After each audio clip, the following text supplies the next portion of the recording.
Hi, mutton தொக்கு எப்படி செய்யறதுன்னு பார்ப்போமா? சூப்பராக காரசாரமாக இருக்கும். அதுக்கு ஒரு கடாயில் எண்ணெய் ஊற்றிட்டு சோம்பு, பட்டை, ஒரு ஸ்டார் அனைஸ், பிரிஞ்சி இலை ஒன்று, குட்டி குட்டியாக நறுக்கி வச்சுருந்த வெங்காயம் போட்டு நல்லா பொன்னிறமாக வதக்குங்க. வெங்காயம் வதங்கினதும் தக்காளி போட்டு நல்லா வதக்குங்க.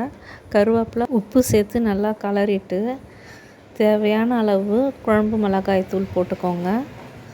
கொஞ்சமாக மஞ்சள் தூள், தனி மிளகாய் தூள், கரம் மசாலா தூள், இது எல்லாத்தையும் போட்டு நல்லா கலரிடுங்க.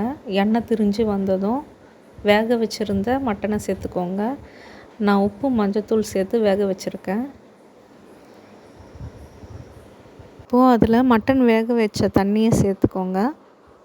சேர்த்துட்டு கலந்து விடுங்க. தண்ணி அப்படி சுருண்டு வந்துடும்.